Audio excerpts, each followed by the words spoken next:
listening to Paranormal TV Network, and you're tuned in to Haunted Moments, and I'm your host, Reverend Dr. Theresa F. Koch.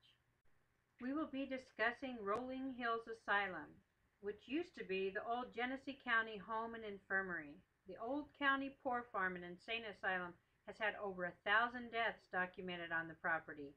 Owners and others have seen hundreds of ghosts roaming the halls. Doors slam, voices call out, items misplaced.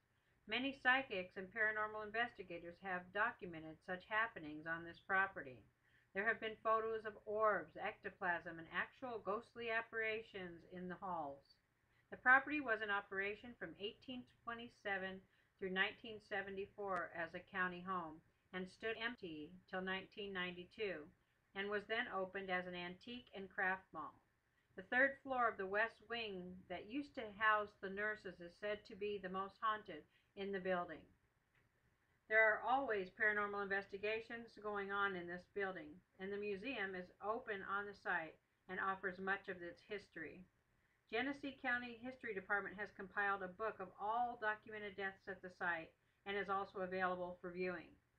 Now known as Rolling Hills Asylum, ghost hunters and historical buffs alike were worried about the fate of the property and concerned for the spirits who still reside there. A few paranormal aficionados wished out loud they could buy it and kept it open, but there was only one who rose to the challenge. Sharon Coyle is the founder of Journal Paranormal Society, and she has bought it. Centrally located between Buffalo and Rochester, Rolling Hills Asylum sits on a knoll in the hamlet of East Bethany, New York, just about 15 minutes from Route 90. Soon after turning down Bethany Center Road, houses become scarce and farmland abounds. And once darkness hits, an absolute eeriness begins to set in. As you drive along, you know you're becoming closer when you spot the little cemetery on the right near the old town hall. Just then, an enormous 53,000 square foot brick building with its famous cupola explodes on the horizons. Upon entering the building, you will immediately feel the energy of the spirits that reside there. Disembodied voices, doors mysteriously held shut, screams in the night, shadow people, and more are common experiences that happen within this building. It's amazing when those new to investigating or even skeptics come to Rolling Hills Asylum for the very first time. They quickly become believers, especially when they have their own personal experiences, such as being touched or feeling the extreme temperature changes or for the first time, or they see a shadow person moving across the room.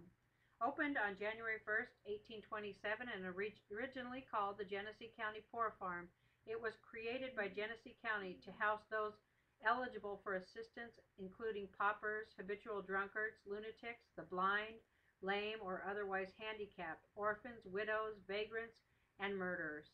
The original property consisted of 200-plus acres, numerous barns, dorms, and outbuildings. It has vegetable and flower gardens, orchards, grape arbors, all types of farm animals, a bakery, and even had a wood shop, where caskets were built, among other things, for those who resided, and was essentially self-sufficient. The inmates capable of handling a task were given farm duties to help maintain the daily operation of this farm.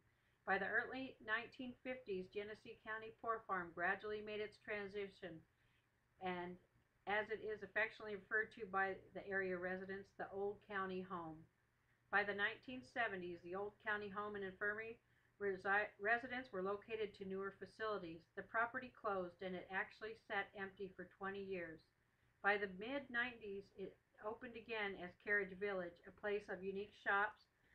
And then let's fast forward to 2002, when the property was sold to the new owners, who reopened it as an antique mall.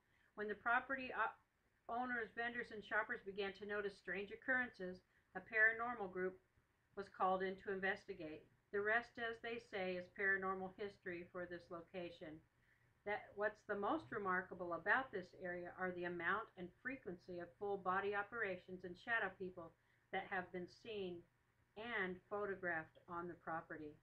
You're listening to Paranormal TV Network, and you're tuned in to Haunted Moments. I'm your host, Reverend Dr. Theresa F. Koch.